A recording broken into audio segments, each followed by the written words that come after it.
Hallelujah. Amen, amen. Praise God, praise God, praise God. My topic this morning, I want to say Jesus is still the healer. Amen. आज मेरे जो वचन है, जो चिंता का विषय, ध्यान का विषय है कि प्रभु यीशु मसीह चंगाई करने वाला परमेश्वर। आमीन। My text is taken from John chapter 5, verses 2 to 9.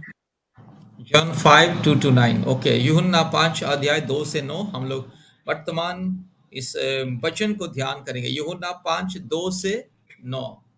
Okay, carry on. Okay. There in Jerusalem, near the sheep gate, a pool which is called Bethesda. आमीन। यरूशलेम में भीड़ फाटक के पास एक कुंड है जो इब्रानी भाषा में बेथस्दा कहलाता है। Yes. Verse 2.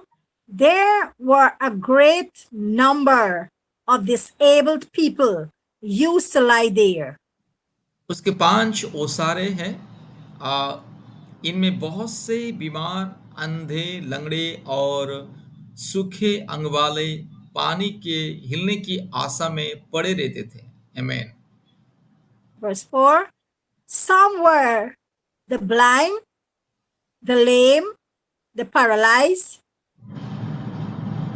इनमें से बहुत से बीमार, अंधे, लंगड़े और सूखे अंग वाले पानी की हिलाने की आशा में पड़े रहते थे। 5. One man who was there, he was an invalid for 38 years. क्योंकि नियुक्त समय पर परमेश्वर के स्वर्गदूत कुंड में उतरकर पानी को हिलाया करते थे। पानी हिलते ही जो कोई पहले उतरता था वह चंगा हो जाता था, चाहे उसकी कोई बीमारी क्यों ना हो। 6. When Jesus saw him lying there and learned that he had been in this condition for a long time, he asked him, "Do you want to get well?" आमीन। 5 और 6 को मैं पढ़ रहा हूँ। वहाँ एक मनुष्य था जो 38 वर्ष से बीमारी में पड़ा था। यीशु ने उससे पड़ा हुआ देखकर और यह जानकर कि वह बहुत दिनों से इस दशा में पड़ा है, उससे पूछा, क्या तू चंगा होना चाहता है? आमीन। 7. The invalid man replied, "I have no one to help me into the pool when the water is stirred." He continues to say, "While I am trying to get in, उस बीमारी ने उसको someone उत्तर else," Yes. go ahead. उस बीमार ने उसको उत्तर दिया, हे प्रभु, मेरे पास कोई मनुष्य नहीं कि जब पानी हिलाया जाता जाए तो मुझे कुंड में उतारे, परंतु मेरे पहुंचते पहुंचते दूसरा मुझसे पहले उतर जाता है। Yes. So when he tries to get in, someone else goes down ahead of me. और यीशु ने उससे Verse कहा, 8. उठ अब। या प्लीज, Mhm. या Go please ahead. Go ahead pastor. Verse 8. Then Jesus said to him, "Get up, pick up your bed, and walk." यीशु ने उससे कहा, उठ, अपनी खाट उठा Hey, और चल hallelujah. फिर। Verse 9. At once, immediately, the man was cured. He picked up his mat and walked. वह मनुष्य तुरंत चंगा हो गया और अपनी खाट उठाकर चलने फिरने लगा। आमीन। Hallelujah. Hallelujah. Why did Jesus heal this man? प्रभु यीशु मसीह इस व्यक्ति को क्यों चंगा किया है? Because of God's grace upon him. क्योंकि हम देखते हैं यहाँ पर उस व्यक्ति जो 38 साल से पड़ा था, उसके ऊपर परमेश्वर के अनुग्रह आया। The man did not deserve anything. वो व्यक्ति कुछ भी प्रभु से नहीं मांगा या कुछ भी मतलब आशा नहीं रखा। In fact, he was not a very good man to think of. और वो व्यक्ति मतलब चल भी नहीं पाता था, 38 साल से पड़ा था। Jesus told him when he saw him again in John 5:14. जब हम देखते हैं, जब यीशु उसे देखा तो प्रभु यीशु मसीह उसे कहा, Later, Jesus found him at the temple and said to him, और इसके बाद प्रभु यीशु मसीह ने एक उसको चंगाई देने के बाद मंदिर में उसको देखा और उससे प्रभु यीशु मसीह एक बात कहा, See, you are well again. Stop sinning, or something worse may happen to you. 14 में लिखा, इन बातों के बाद वह यीशु को मंदिर में मिला। यीशु ने उससे कहा, देख तू चंगा हो गया है, फिर से पाप मत करना, ऐसा ना हो कि इससे कोई भारी विपत्ति तुझ पर आ पड़े। आमीन। Now, what we learn and must realize is that while we are deeply involved or going through our suffering, ये बात इसलिए लिखा गया कि जब भी हम कोई बहुत बड़े बीमारी, समस्याओं में और रोग में, संकट में पड़ जाते हैं, उस समय हमें यहाँ बस यीशु मसीह को याद करना है। आमीन। Jesus waits for us to call out to him. प्रभु यीशु मसीह इंतजार कर रहे हैं हमें पुकारने के लिए और हमें पुकार के हमारी समस्याओं को दूर करने के लिए। Why Jesus waits for us to call upon him? यीशु मसीह क्यों हमें इंतजार करता है, हमें बुलाने के लिए, हमें पुकारने के लिए और हमें नाम लेकर के पुकार के हमें चंगाई देने के लिए क्यों इंतजार करता है? So we can know and experience his healing love. प्रभु यीशु मसीह इसीलिए इंतजार करता है हमें पुकारने के लिए, ताकि हम उनके प्रेम को, उनके दया और क्षमा करुणा को अपने जीवन में अनुभव करें और परमेश्वर की महिमा को देखें। When God heals us, his miracles points to something more. जब परमेश्वर चंगाई देता है तो उससे और कुछ कहने का और जरूरत नहीं है। Yes, he has a reason for it. परमेश्वर जो चंगाई करते हैं उसका बहुत ही विशेष कारण होता है। Jesus wants to show us his identity. प्रभु यीशु मसीह अपने परिचय हमारे जीवन में देना चाहता है, इसलिए वो हमें क्या करता है, चंगाई देता है। His ability to heal. क्योंकि परमेश्वर प्रभु यीशु मसीह के पास वो सामर्थ्य है चंगाई देने के लिए। Proves that the Son has divine authority and power to give life. प्रभु यीशु मसीह हमें चंगाई देता है ताकि वो अपने सामर्थ और अलौकिक शक्ति को हमारे सामने प्रमाण सिद्ध करने के लिए और उनकी महिमा करने के लिए। Yes, we see that the Lord healed this man through his spoken word. यहाँ पे देखते हैं कि ये व्यक्ति जो 38 साल से पड़ा हुआ था, उसे प्रभु यीशु मसीह अपने वचन के द्वारा, अपने सामर्थ्य वचन के द्वारा उसे चंगा करता है। He commanded the man to do the very thing he was unable to do. प्रभु यीशु मसीह यहाँ पे आदेश को देता है, उस व्यक्ति को कहता है कि उठ, तू अपना खाट उठा के चल। और प्रभु यीशु मसीह जैसे कहा, परमेश्वर की सामर्थ के अनुसार वो व्यक्ति उठ करके चलने पड़ा। But in his command was the power of fulfillment. प्रभु यीशु मसीह यहाँ पे आदेश को देता है, उनके आदेश में क्या है, परमेश्वर का वचन सिद्ध होता है, परमेश्वर का सामर्थ यहाँ पे प्रकट होता है। Yes, Hebrew chapter 4 and verse 12 tells us the word of God is alive and powerful. इब्रू 4 अध्याय का अगर हम देखेंगे तो वहां पर लिखा कि परमेश्वर का वचन बहुत ही सामर्थ है। It is sharper than the sharpest two-edged sword. परमेश्वर का वचन दो-धारी तलवार से भी मतलब बहुत ही धार है और बस शक्तिशाली है। Cutting between soul and spirit. और परमेश्वर का जो वचन है ना, वो क्या करता है ना, हमारे आत्मा को और हमारे शरीर को भी मतलब छेद कर लेता है। Yeah, between joint and marrow. परमेश्वर का जो वचन जो दो-धारी तलवार से भी धार तेज है, वो क्या करता है, हमारे हड्डी और हड्डी के अंदर के चीज को वो छलनी कर सकता है। It exposes our innermost thoughts and desire. परमेश्वर का वचन क्या करता है, हमारे जो दिल में, दिमाग में, जो हमारे अंदर जो सोच है ना, उसको प्रकट कर लेता है। We see that the cure was instant, immediate, and certainly many people were at the pool. They must have witnessed the healing of this man. यहाँ पे हम देखते हैं कि जैसे प्रभु यीशु मसीह ने आदेश को दिया, उसी वक्त, हाँ, उसी पल में वो व्यक्ति जो 38 साल से पड़ा हुआ था, वो उठ गया और अपना खाट निकल के चल पड़ा, और उसके आसपास में रहने वाले लोग वो गवाही देने लगे। आमीन। When Jesus heals us or do something for us, we must let others know. जब प्रभु यीशु मसीह हमारे जीवन में चमत्कार करता है, अद्भुत कार्य करता है, तो दूसरों को भी वो पता होना चाहिए, मतलब हमारे गवाही दूसरों को भी पता होना चाहिए। This lesson teaches us that Jesus and God is equal.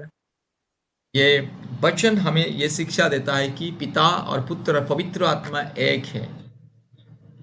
Yeah, he also points out to us that eternal lives come only to those who believe in him.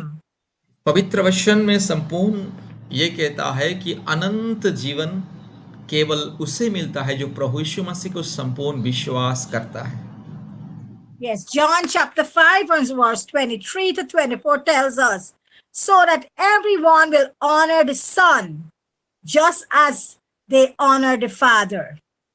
यूहन्ना 5 अध्याय 22 और 23 में से लिखा है कि हर एक इंसान जैसे पिता परमेश्वर को सम्मान दे, महिमा दे, पिता परमेश्वर की उपासना आराधना करे, जिसे अपुत्र परमेश्वर की उपासना आराधना करते हैं। यही परमेश्वर का वचन यहाँ पे कहता है। So anyone who does not honor the Son is certainly not honoring the Father who sent him. पवित्र वचन में लिखा है, जो प्रभु यीशु मसीह को नहीं मानता है और सम्मान नहीं देता है, वो पिता परमेश्वर अपने सृष्टिकर्ता को भी मान और सम्मान नहीं देता है। Verse 24 tells us, I tell you the truth. Those who listen to my message and believe in God who sent me have eternal life. प्रभु यीशु मसीह यहाँ पे कहता है उसका 24 अध्याय में कि जो मेरे बात को नहीं सुनता है वो कभी अनंत जीवन नहीं पाता है, लेकिन जो मेरे बात को सुनता है, आज्ञाओं को पालन करता है, वो अनंत जीवन पाता है। अनंत काल वो मेरे साथ स्वर्ग राज्य में निवास करेगा। So if you believe in Jesus Christ, you will never be condemned. आमीन। आप अगर प्रभु यीशु मसीह को विश्वास करते हैं तो कभी भी आपको लज्जित होना नहीं पड़ेगा। आप अनंत जीवन में प्रवेश करोगे और आपको कभी भी वो विनाशी गड्ढे में, नरक में जाने के लिए नहीं पड़ेगा। Yes, their sins will be forgiven, but they have already passed from death into life. आमीन। जो प्रभु यीशु मसीह को विश्वास करता है उसका पाप क्षमा होता है, और वो मृत्यु को पार करते हुए वो क्या करेगा? अनंत जीवन में वो प्रवेश करेगा। Now, why the layman lying alone beside the pool of Bathsheba? यहाँ पे हम देखते हैं ये व्यक्ति जो 38 साल से अकेला पड़ा हुआ है, वो जो बेथेस्दा वो कुंड के पास पड़ा हुआ है, कारण कि 38 साल से पड़ा हुआ है। Why are you suffering so much? आप देखते हैं कि वो 38 साल से क्यों बीमार में पीड़ित है। This man was suffering alone for 38 years. ये व्यक्ति 38 साल से बीमार में पड़ा है। उसी तरह हम भी कभी-कभी समस्याओं में होकर के गुजरते। क्यों गुजरते हम भी? We know that the water was troubled, but this man could not get in. और ये व्यक्ति हम देखते हैं इसमें कि वो जो बेथेस्दा जो कुंड के पास पड़ा है, उसके पास जो एक कुंड था, उसमें स्वर्गदूत आके पानी को हिलाता था। जब भी स्वर्गदूत आके पानी को हिलाता था, जो भी बीमार व्यक्ति सबसे पहले उस पानी को छूता था वो चंगाई पाता था। आमीन। The water was said to heal those with physical problem. वो जो पानी, जब पवित्र आत्मा अर्थात स्वर्गदूत आके उस पानी को छूता था, तो वो पानी एक अद्भुत चंगाई का पानी बन जाता था, और जो भी व्यक्ति उस पानी को जाके पहले छूता था, वो किसी भी बीमार क्यों ना हो, उसका बीमारी से वो चंगाई होता था। John chapter 5 and verse 4. यूहन्ना 5 का 4 में लिखा है, For an angel went down at a certain season into the pool and troubled the water. क्योंकि नियुक्त समय पर परमेश्वर के स्वर्गदूत कुंड में उतरकर पानी को हिलाया करते थे। पानी हिलते ही जो कोई पहले उतरता वह चंगा हो जाता था, चाहे उसकी कोई बीमारी क्यों ना हो। आमीन। Whosoever then first touched the troubling of the water stepped in and was made whole of whatever disease they had. यहाँ पे अद्भुत बातें देखते हैं। जब स्वर्गदूत आके पानी को हिलाता था तो वो पानी इतना चमत्कारी पानी बन जाता था कि जो भी व्यक्ति सबसे पहले वो पानी के अंदर घुसता था अर्थात पानी को छूता था, वो किसी भी बीमारी क्यों ना हो चंगाई को प्राप्त करता था।